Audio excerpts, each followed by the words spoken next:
Welcome to Success Saturdays, brought to you by LKN Connect, where we spotlight the people, the businesses, and stories driving success across our community. Let's get started. A special guest, a legend. I mean, the man is a legend in the building. We chained him down, so he's got to talk with us. So, Joe Herndon. Joe, my friend, I cannot thank you enough. He is one of the temptations of 2003, 2015.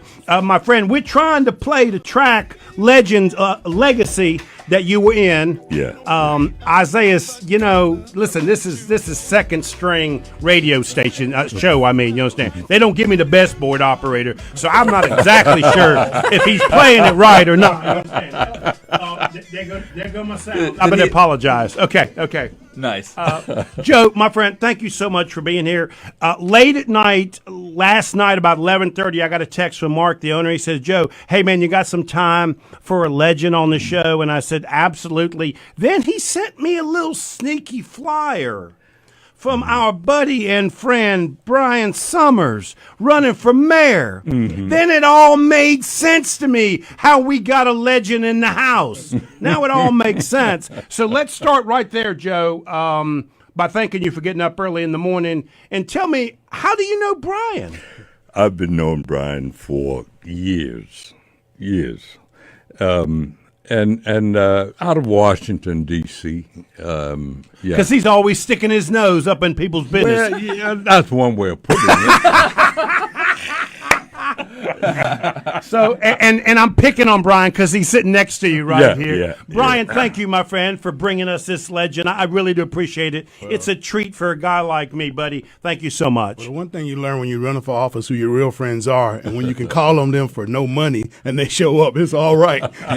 You're laughing about that, but that is so true. Matter of fact, before we went live, you decided to pick on me and remind the legend, Joe, that I'd ran for office years ago, and I like to tell people I beat two drunks and an idiot, and still didn't make it. But you're right. We, as people that run for office, we remember the people that stand up for you, and there's no doubt in my mind this is a man of honor that is sitting here for you, Brian. Congratulations, buddy. Yeah, I've got a couple friends, and the Temptations and the loyal Motown family have always been that way for me since giving me a really good start, and so it's been fun. So I'm gonna have tonight a few some Motown stars, friends, and politicians, and we're gonna have a little fun.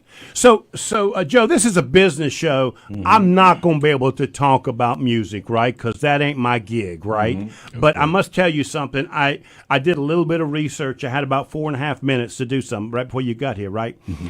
And I found something really interesting that really intrigued me. Okay. Right? You were an Amtrak conductor. Yeah. And then back in 2000. And so the Temptations tapped you on the shoulder and said, hey, man, we want you to be part of us. Walk me through that, because I must tell you something. That is like all-American. That is as entrepreneur as anything I know. Walk me through that story. All right. Well, I was a conductor for Amtrak, and I started actually with freight trains back in 1974. Started with freight trains. Be careful, you starting to show your age. Well, because you look about 30 right now. You know that, don't you? Well, let me erase what I just said. 94. Yeah, let me stay away from that.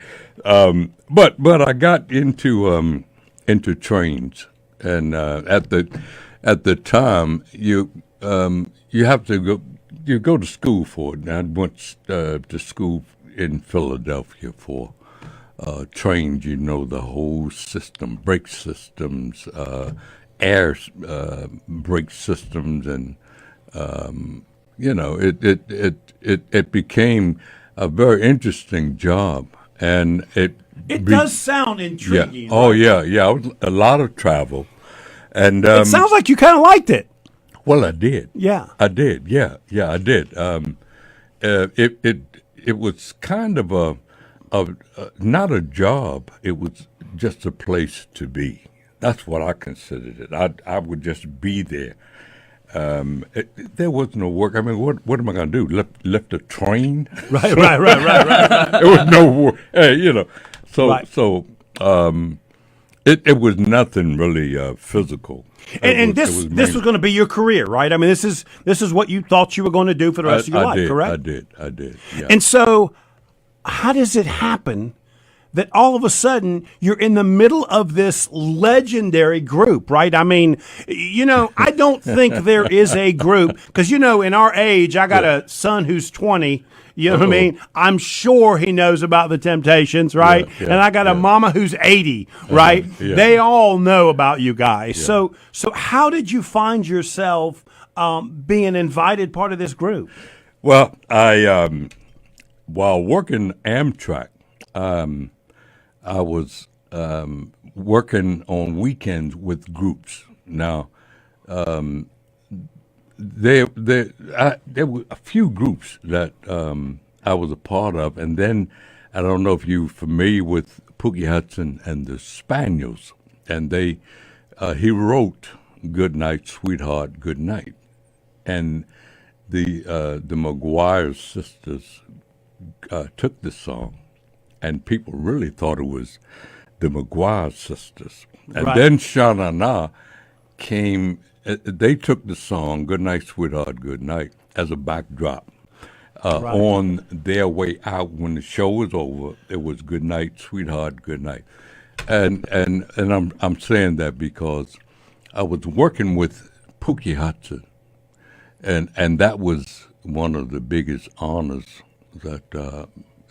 I wish I had one of those cool names, Pookie. Huh? I want one of those cool names. We'll have to give you a nickname, man. We'll have to figure something out. Look. His name was James Hudson. Yeah. So I don't know. Oh, what you saying is I'm not a legend. I can't call him Pookie. Yeah. No, you can call him Pookie, of course. That's the only way to get his attention. but the name, I like to know how it originated. Yeah, Pookie. I could think of only a little kid, and little kids get names like Pookie. Right. Oh yeah. Pookie. Yeah. And of course other names. Stinky. Stinky, right. I have a good friend named Stretch because when we were kids, he was like a foot taller than all of us. Yeah. But then he stopped, so his name's Stretch, and he's like 5'4". So that's the way it works. So I was working on weekends with that particular group and other groups, and so I was Amtrak conductor / weekend singer. Got it. Yeah. I got into the Temptations by singing with one of the former Temptations, Glenn Leonard.